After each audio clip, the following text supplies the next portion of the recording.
What's going on, gang? I hope you guys are doing wonderful out there.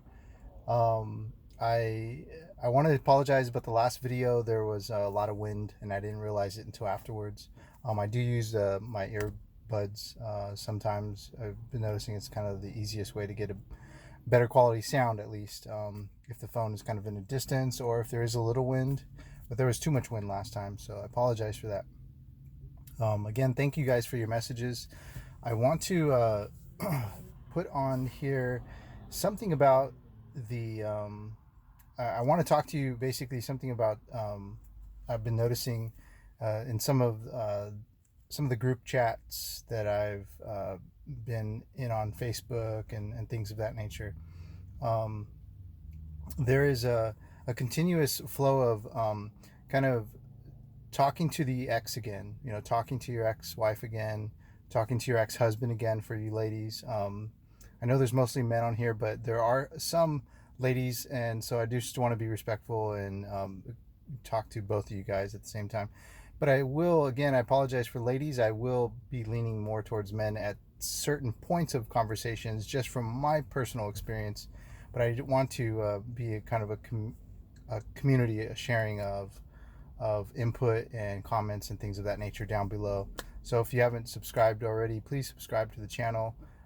This is not monetized. I do these videos just to kind of share some of the wisdom that I've kind of gathered along the way, and hopefully give you some inspiring motivation to kind of pull yourself through, because it's a tough time and we can always use some good inspiring motivation, something to uplift us through these tough times of divorce.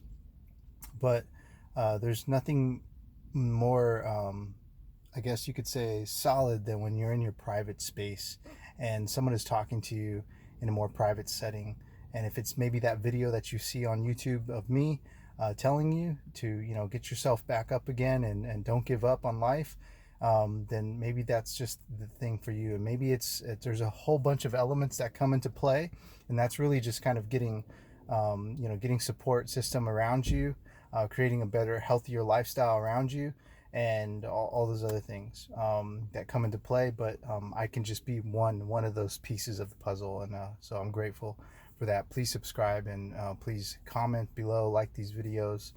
But I want to talk to you today about revisiting the ex, and I've been noticing this kind of a lot. I've come this conversation a lot. Now I talk to a lot of men. There's a lot of guys in my life that not family, but some friends and acquaintances, sometimes coworkers, people, guys on chats, and many of you guys here as well too, and ladies. Um, One of the things that we tend to do is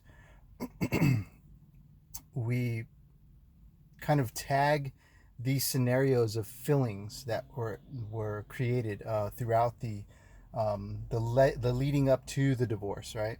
And leading up to the divorce can have been something that struck about a year or two. It could be a few months within the time. Oh my gosh, I found out they were cheating. I'm going to divorce them right now, right? So it was a short amount of time you got to that point. Or it could be something that led up to it. Like, we've had a lot of family problems. I stayed in there for the kids, and so on and so forth. And we finally divorced after 4 years of problems, right? So it could be maybe 4 months or it could be 4 years, let's say, for an example of time. But a lot of chatter that I'm seeing, a lot of comments, a lot of things is revisiting those feelings. We're spiking those feelings back up. And what needs to be done is not revisit the channels that lead us back to those feelings of within that time frame that was in the space of divorce. We can't revisit those things into our mind or into our hearts. Revisiting those spaces, what it does is pull that piece into your life that is right now, and it stunts your growth to getting better. And I hope I can make sense with that. But it's so important that sometimes I forget exactly where the camera's at, but I think it's right over here. So sometimes it's hard to do because we may talk to them, we may still text message them, we still may see them on a regular basis if we're handing off the kids. We may not see them at all. And here's the really dangerous part, guys, and please listen to this, is that let's say many of you that reached out to me don't get to see your kids anymore. They're literally like holding them hostage from you. Lawyers totally tore you apart. Same with me in the beginning. Lawyers ripped me apart, guys. I mean, it was bad. I died, you know. I had a heart attack, and I was homeless temporarily and hungry, you know, and it was bad, guys. So I know where you're coming from. I do. I've been there. I've been at those bad spaces. And so what the really dangerous part about revisiting those things, gosh, I just lost my train of thought for a quick second, um, is um, is is when you're trying, is the guys that haven't seen the kids for months or years. They haven't seen them, and you were just basically left. I mean, left out to hang to dry, you know. And no talk, no communication, none whatsoever. You don't know what's going on. You haven't speak. You only speak to a lawyer, you know. And if you can still continue to afford one after years. I ran myself ran out of money, so I eventually stopped talking to the lawyer.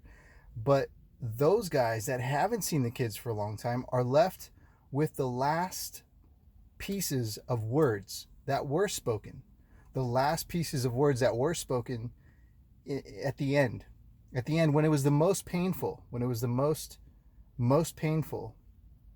And those last pieces of words stay with us forever, because that's all we have left to live with, you know. And they stay with us forever, and it's really, really painful.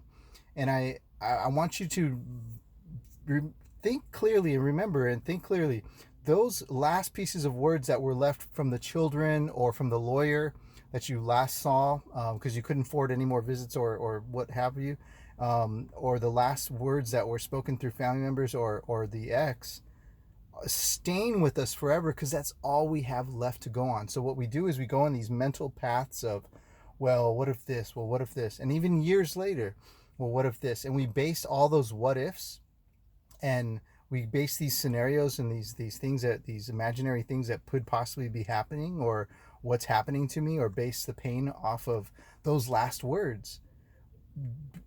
You can't do that, because times change. So what happened or what was said at that time is not going to, don't let it impact you or define the future of what's going to happen with you. And that's really important, guys. I really want you to think about that.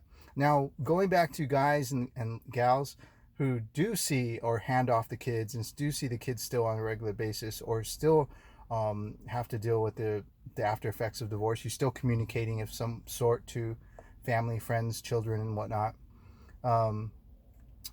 Revisiting those spaces of the time frame of leading up to the divorce is not healthy. Also, very important, because what's happening is your children are growing.